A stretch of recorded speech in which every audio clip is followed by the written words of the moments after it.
राधे राधे, जय श्री कृष्णा। कैसे हो आप सभी लोग? आशा करती हूँ आप सभी मंगल में होगे, स्वस्थ होगे, अच्छे होगे। अच्छा, कहीं आप लोग भी तो वो गलती नहीं करते हो? मैं किसी किसी के घर पे जाती हूँ तो मैंने देखा लोग क्या करते हैं, आरती करेंगे और आरती करने के बाद आरती रख देंगे और आरती को पूरे घर में कहीं नहीं दिखाएंगे। अगर आप भी ये वाली गलती करते हो तो सावधान हो जाइए। आपको करना क्या है आरती के तुरंत बाद, वो मैं आपको बता। देखिए, आपने आरती करी, कोई भी आरती आप ले लीजिए, वटेवर आप। अगर आप ये भी चाहते हो कि भगवान की आरती कैसे करनी चाहिए, उनके मुख पे कितनी बार आरती घुमानी चाहिए, नाभि पे कितनी बार आरती घुमानी चाहिए, चरणों में कितनी बार आरती घुमानी चाहिए, अगर आप ये चाहते हो कि मैं इस पे भी एक वीडियो बनाऊं तो मुझे कमेंट बॉक्स में बताइए, मैं उस पर भी वीडियो बनाऊंगी। फिलहाल आज की जो वीडियो है वो इस टॉपिक पे है कि आरती करने के तत्पश्चात आपको क्या करना चाहिए। आपने ओम जय जगदीशी हारे, माता रानी की, गणेश जी की, जिसकी भी आरती आपको करनी है, मान लीजिए आपने उसकी आरती करी। आरती करने के तत्पश्चात आपको करना क्या है? आपने बोल दिया वो कर्पूर गौरम कर्णवतारम, आरती मतलब आपकी पूजा पूरी तरीके से समाप्त हो गई, आपने माथा टेक लिया। उसके बाद आपको क्या करना है, वो दिया जिससे आपने आरती करी है, देखिए वो वाला दिया। पहले एक बात आपको क्लियर कर दूं कि आरती का दिया अलग होता है और एक दूसरा दिया जो भगवान के सामने जलता है ना, वो अलग होता है। जो भगवान के सामने दिया जलता है उससे कभी भी आरती नहीं होती है, इस बात को आप क्लियर कर लीजिए। दो दिए होते हैं, भगवान के सामने जलने वाला दिया अलग होता है, आरती का दिया अलग होता है। पूजा करते वक्त हमेशा दो दिए जलाने चाहिए, तो भगवान के सामने वाला अलग और आरती का अलग। फिर जो आरती का दिया है, आपको वो दिया अपने हाथ में लेना है। हाथ में लेने के बाद आपके घर के हर कोनों में आपको अलमारी खोलनी है। अलमारी के जो भी अलमारी में आपके इंपॉर्टेंट डॉक्यूमेंट्स यहाँ पे रखे होते हैं, जैसे कि जिसको आप तिजोरी काइंड ऑफ बोलते हो। लोग कहते हैं हमारे घर पे तिजोरी नहीं है, अपने पैसे वैसे ऐसे फेंक देते हो।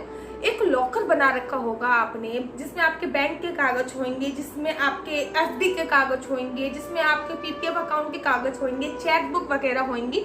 उसमें आपको वो आरती दिखानी है अपने घर के हर कोने में। अगर आपके 3 रूम है तो आपको उन तीनों रूमों में वो आरती दिखानी है। आरती दिखाने के तत्पश्चात आपको किचन में भी वो आरती दिखानी है। यहाँ पे आपकी बैठक है, आपको उस बैठक में भी वो आरती दिखानी है। अपने घर का मुख्य द्वार आपको खोलना है और अपने मुख्य द्वार के बाहर भी आपको वो आरती अवश्य और अवश्य दिखानी है। केवल अपने पूरे घर में, मेरा कहने का तात्पर्य है आपका घर जितना भी बड़ा है, अपने पूरे घर में आपको वो आरती दिखानी है। लेकिन अभी कुछ लोग कमेंट करेंगे क्या दीदी बाथरूम में भी दिखानी है? तो नहीं, अपने बाथरूम शौचालय को छोड़कर बाकी आपकी किचन हो गई, आपका स्टोर रूम हो गया, आपके रूम हो गए, आपका बेडरूम हो गया, ड्राइंग रूम हो गया, मेन रूम हो गया, व्हाटएवर, जहाँ पे आपको लगता है कि यहाँ से भी नेगेटिविटी आती है, वॉशरूम को नहीं, वहां पे भी ये आपको आरती दिखानी है। फिर आपको आरती लाके वो भगवान के सामने रख देनी। अब होता क्या है, धीरे धीरे जब आप देखोगे कि जब आप अपने घर के चारों कोनों में वो आरती दिखाओगे तो आपके घर में एक सकारात्मक ऊर्जा का समावेश हो जाएगा। आपकी जो वो ज्योत होती है वो आपके घर के कोने कोने की नेगेटिविटी को अपने अंदर एब्जॉर्ब कर लेती है।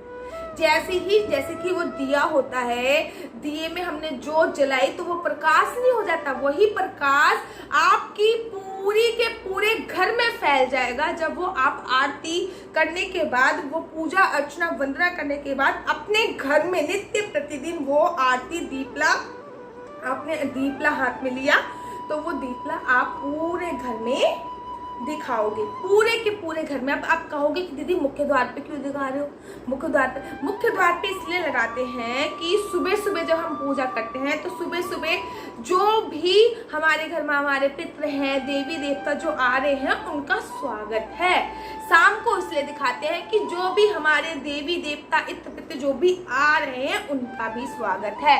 हमारे पूरे घर की एक तो नकारात्मक ऊर्जा को वो दिया खींच लेता है और जैसे जैसे वो दिया जलता है वैसे वैसे वो नकारात्मक ऊर्जा आपके घर की जलकर पूरी तरीके से भस्म हो जाती है। सेकंड, जिन कोनों में बहुत सारी नकारात्मक ऊर्जा भरी होती है वहां पे एकदम से प्रकाश पहुंचता है और वहां की जो नेगेटिविटी होती है वो खत्म हो जाती है। तो ये नहीं कि आपने आरती करी और आरती करने के तत्पश्चात आपने वो दिया उठाया और रख दिया, ऐसा नहीं है।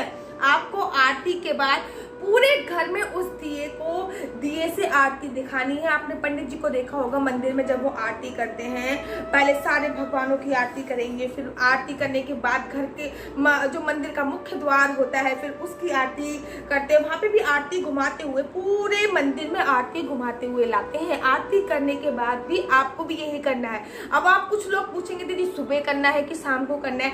भैया 2 टाइम आरती होती है तो आपको ये दोनों टाइम करना है, सुबह भी करना है और शाम को भी करना है। और हो सके तो जब आप आरती दिखा रहे हो तो जो घंटी होती है वो घंटी भी साथ ले लीजिए, क्योंकि घंटी का जो साउंड होता है, घंटी की जो वाइब्रेशंस होती हैं वो हमारे माइंड में से नेगेटिविटी को निकाल देती हैं। इसके ऊपर मैं कभी और भी वीडियो बनाऊंगी कि घंटी बजाने का वैज्ञानिक महत्व क्या है, घंटी बजाने का आध्यात्मिक महत्व क्या है, पूरा मैं घंटी के ऊपर वीडियो बनाऊंगी। अगर आप चाहते हो कि मैं घंटी के ऊपर एक लंबी सी वीडियो बनाऊं तो मुझे डिस्क्रिप्शन बॉक्स में लिख के दीजिए, मैं उसके ऊपर भी वीडियो बनाऊंगी। आशा करती हूँ कि आप लोगों को मेरी वीडियो पसंद आती होंगी। अगर आपको मेरी वीडियो पसंद आती है तो आप अपने यूट्यूब चैनल हरि बोल को लाइक शेयर सब्सक्राइब करना बिल्कुल भी मत भूलिए। और तब तक के लिए मुझे दीजिए इजाजत। राधे राधे, जय श्री कृष्णा, हरि बोल।